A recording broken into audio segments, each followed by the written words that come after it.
We're underway here, and this is not an expedition or a session, if you will, the Rick Corey Sports Special, although you still see the things behind me that we use for that. Instead, you're seeing Miss Kelley Scott. She is the executive director of a place called Clarehouse.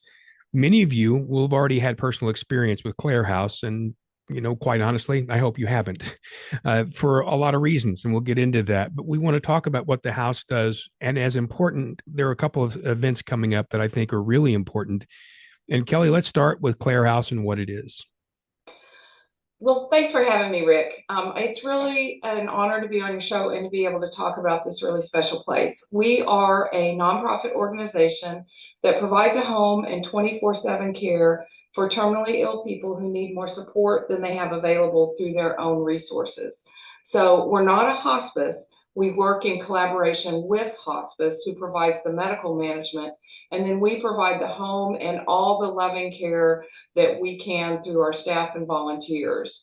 This gift of care allows family to just be family and not have to be the caregiver or the medical manager. And how did this come about? I know you're the person who has kind of wrangled this through the years, which could not have been easy.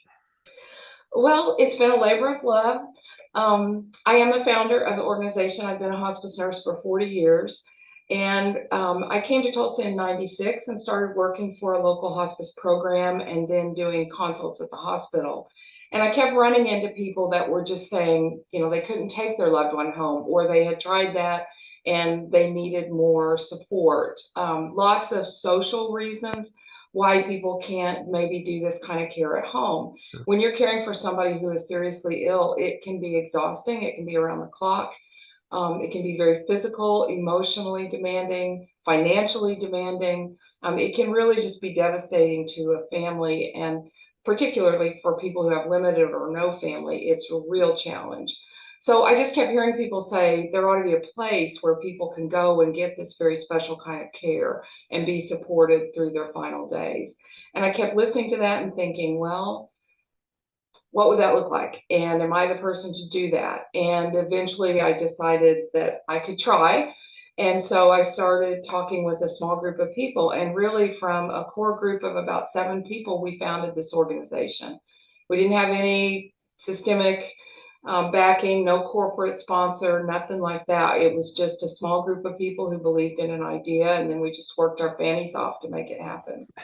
And I can imagine that. It's a beautiful building. I have certainly know people who've had experiences there, several very close personal friends. And as someone who's been a caregiver for 36 years for my daughter, Lindsay, I know what that's like. And I understand exactly what you mean.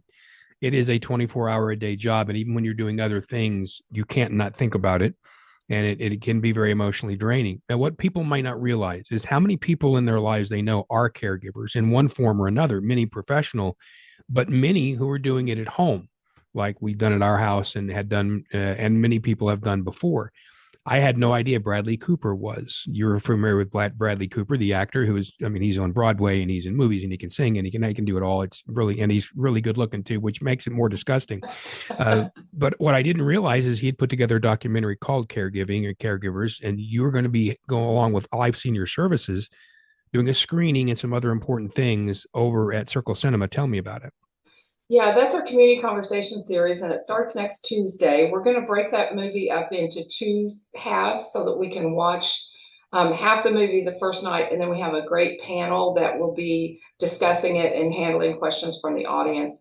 And then the second night on the 16th, we'll watch the second half of the movie. The same panel will be back and we'll talk about it some more. And, this caregiving issue is huge now, but it's going to continue to grow over the next 30 years as all of us baby boomers age into the Medicare system, and we're all going to be approaching the end of our lives. There are simply not enough caregivers in this world to take care of all the boomers that are going to need care. People are enrolling in Medicare at the rate of 10,000 folks a day. Imagine the burden that that's going to place on family caregivers, because there is not enough healthcare professionals to meet this need by any means, and it is going to fall to families. And this is the 9th and the 16th over at Circle Cinema, 6 to 8 o'clock. Is that correct? Yes. Yep, six to Yes, eight maybe o'clock. 8:30, 8 to 8:30, depending how long the conversation Okay, goes. and it doesn't, it's free, correct? Yes, it is free. And on the first night, on the 9th, Mayor Nichols is going to join us and share a few thoughts about this caregiving crisis as well. So if you come at 6 o'clock, you'll get to catch hopefully a little bit of time with the mayor. And there's also be some goodie bags and things along those lines. More important, and I know Monroe, he's a wonderful human being. I broadcast his games when he was playing at the University of Tulsa. He's still a great guy with a wonderful heart. There's no doubt about that. Now, the movie itself and the documentary had no idea that Bradley Cooper himself had done some caregiving. Have you screened or previewed, or will this be your first time? No, I've watched the entire film, and Bradley Cooper does do an intro to that and share a little bit about his personal story. He is an executive producer on the film, so I think that he has a strong heart for this really important and very common need as well.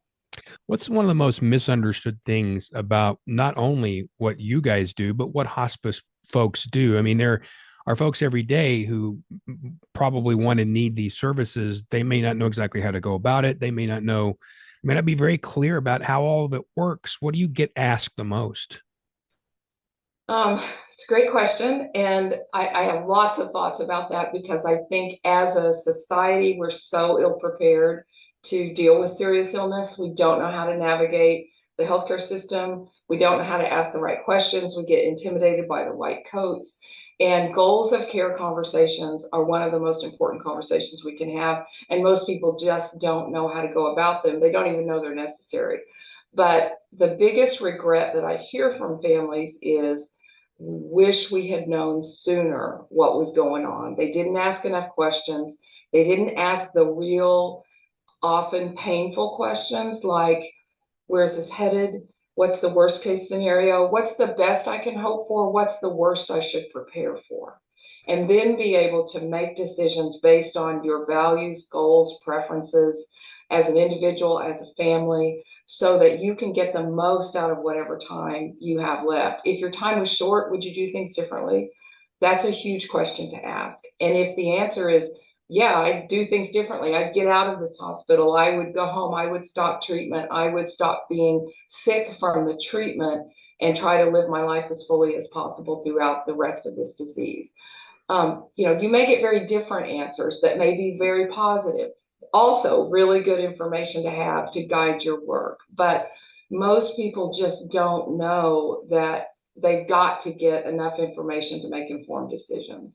And then even when they do, the side you mentioned that is so difficult is the emotional side of it.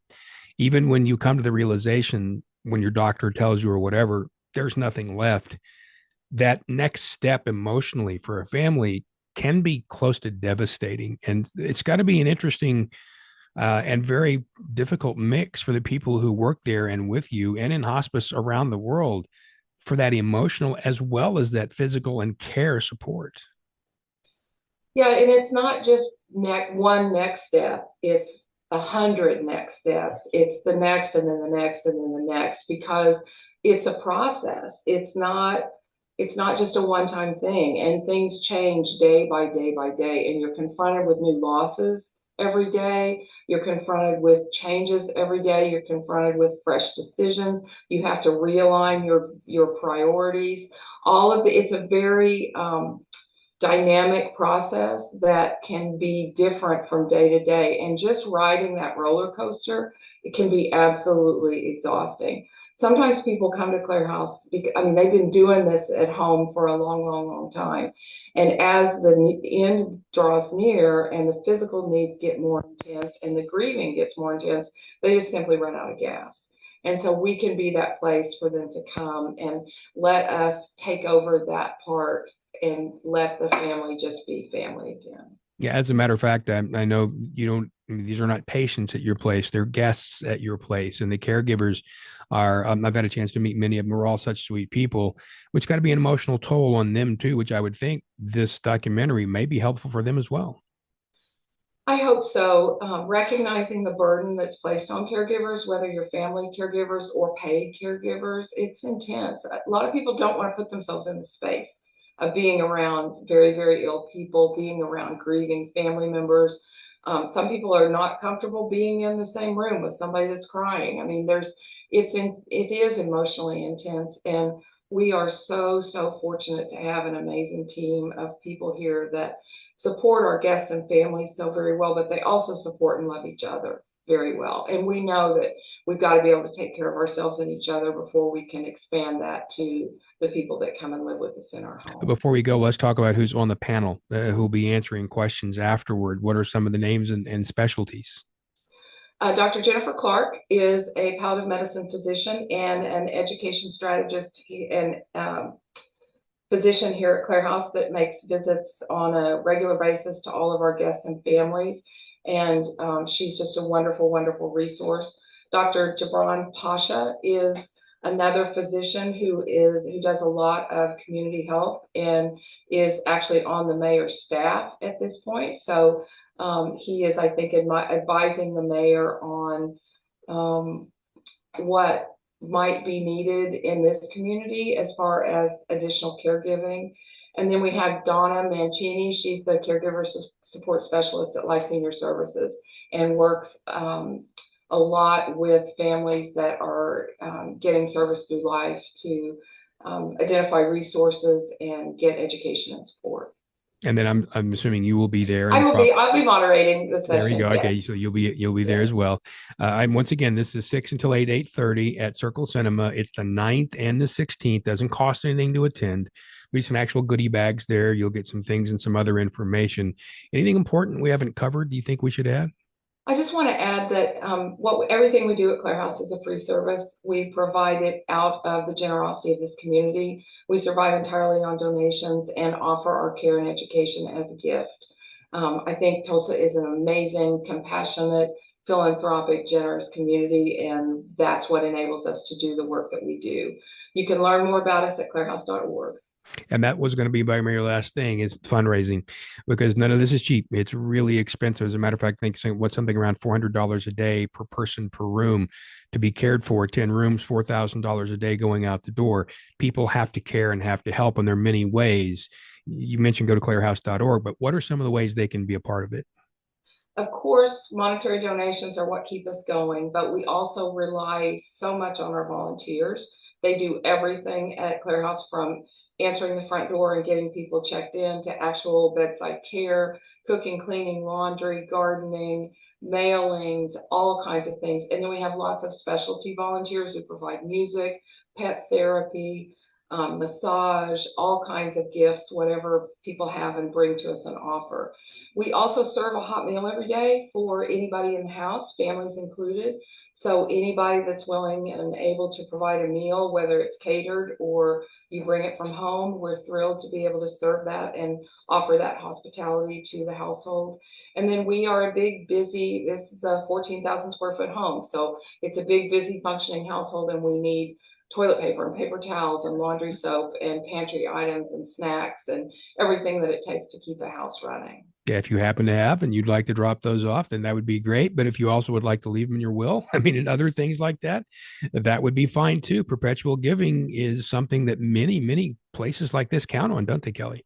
Absolutely. And we do have a legacy society where we recognize those estate gifts, those planned gifts, and it is a way to ensure our sustainability into the future. So we're really grateful for people that have the forethought to make that kind of a gift. Well, so once again, clarehouse.org to be a part of that. And you know what? It's one of those things too, and you've heard it so many times in care in any kind of fund issue, is $5 is not too little. And 50,000 is not too much. Those things all add up to do one thing, and that is to run a house like this. So never feel like if you can't give a lot, it's not enough. It's the caring behind it that matters. Absolutely. You hit the nail on the head.